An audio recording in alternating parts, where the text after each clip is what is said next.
Hi, I'm Marco. I'm a brown belt in Jiu Jitsu. And I'm Lynda, a purple belt in Jiu Jitsu. Speakeasy Jiu Jitsu.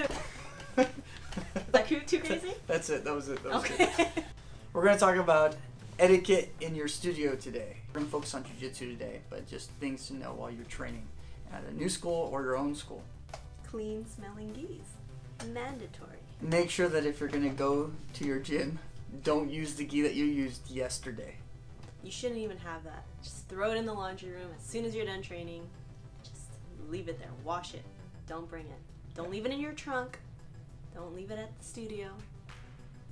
I leave mine in my trunk, though. To be honest. I've left mine at the studio. To be honest, I found out, so a long time ago, when I first started training, I used to bring my gis out of my car, leave them in my room, and then wash them the next day, because it would be late. I used to live at my grandparents' place, and it would just, I didn't want to run the laundry. And my gis would get that sweat, that vinegar smell, that really nasty, stink.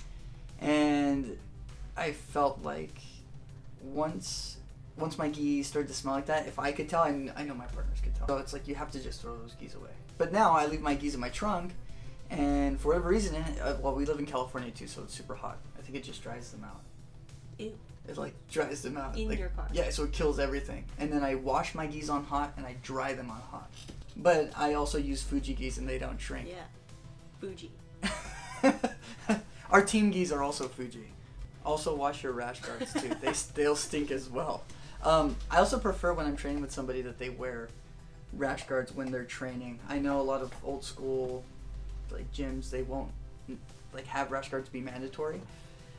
But for us, I think it's really important, especially if you have a guy who's really hairy chest, has a really hairy chest. And I've been rolling with people before. Luckily, I don't have a really hairy chest.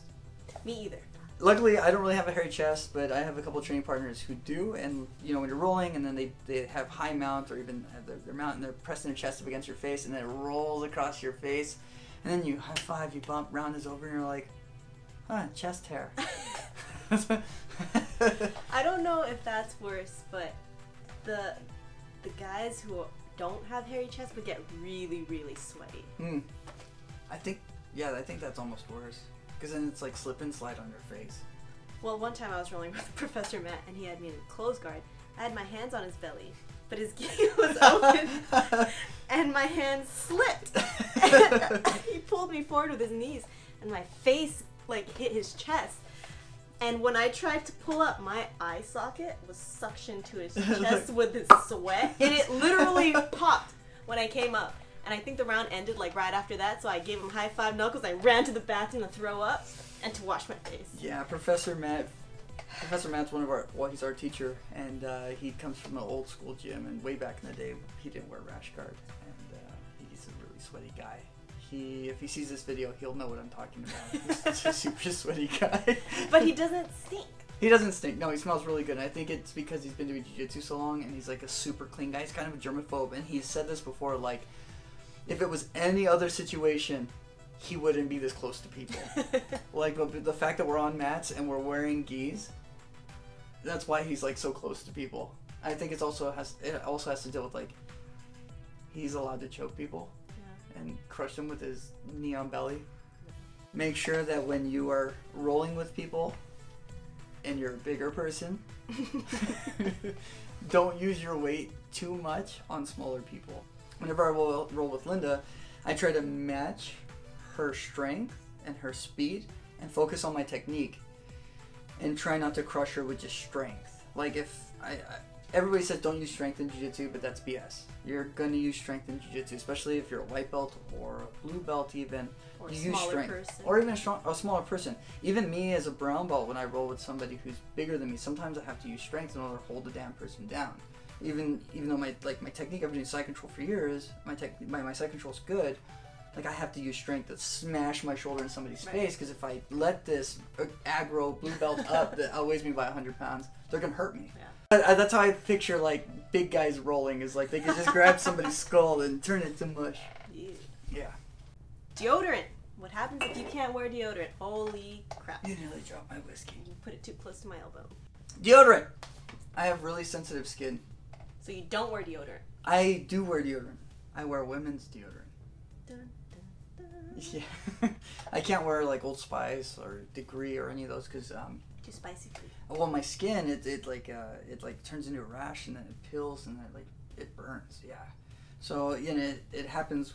Recently it started happening with like a hair product that I use. So I have really sensitive skin. I'm not like the stinkiest guy, but I know if I can smell like.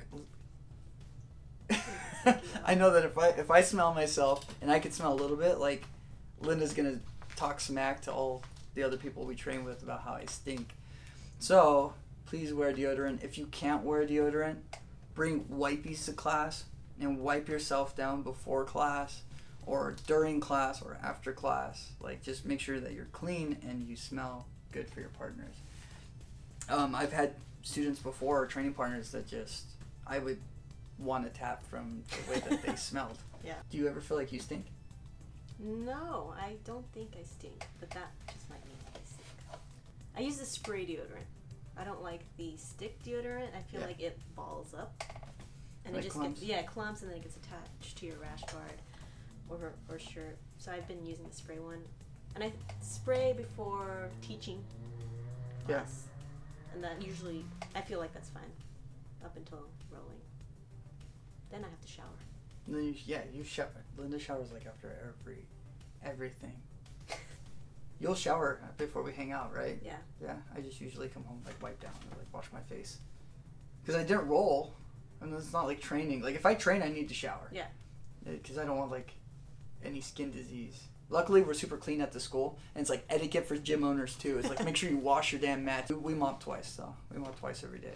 What about like people that go barefoot into the bathroom? That my soul dies inside every time I see someone do that. Especially if it's an adult. Yeah. They should know better, man. Like the kids, okay, if you're 4, we get it. You barely pass. Like okay, barely you're 4. Pass. You're 4. So I get it. Your parents though, I give them a look. And we always say, put something on your feet. Always. Unless it's emergency, like they're 4 years old and they're like, I don't know, like when they were potty trained, but yeah, if it's like an emergency, some kids can't hold it. We're like, just go, so they run in the restroom. Okay, but we have like wipies and stuff so you can clean your feet. But adults, no excuses. Adults, no excuses. You're just gross. It's and I'll call you out. If you are late for class, make sure that you ask to join class. What we have is our students stand at the edge of the mat. They raise their hand and they say, may I please join class? Once they get the attention of the teacher says yes. If you are late for class, you can just run on the mats like they've already started warm-ups. Don't just assume that you can join class. Maybe it's at a bad time, or maybe if you're later than the warm-up and the teacher's already started instructing, don't just step on the mats because it could be like distracting to the instructor or distracting to your teammates. So make sure that you wait at the edge, you listen to the instruction, and you raise your hand and you make sure that you ask to join class. Do you ask to join class? Yes. Yeah, I do too. If you are visiting a school or even at your own school, a lot of old school gyms still have the rule of don't ask the black belts to roll. I think that this is no good. I don't agree with it. We don't do this at our gym. But when I travel and I go to different gyms, I don't know if this is the rule or not. So even though I'm a brown belt, I'm a teaching brown belt, I still don't ask black belts to roll. Just as a general rule, until I get a sense of the school or I talk to the coach and ask if it's okay if I can ask black belts to roll. Maybe that's a question you can ask if you call, if you're visiting, or even if it's like even if it's your own gym, like, and you have a visitor. But if your gym generally has a sense of, hey, you can ask anybody to roll like ours does, then you should be okay. If there's anything you would like to add, please comment down below. We'd love to hear from you guys. Thank you guys for watching. If you enjoyed our video, go ahead and tap that like button, and if you want to follow us on our jiu-jitsu journey, go ahead and tap that subscribe button. You can also tap the notification bell if you want to keep up with our current news and events. Tap early, tap often, and we're tapping out.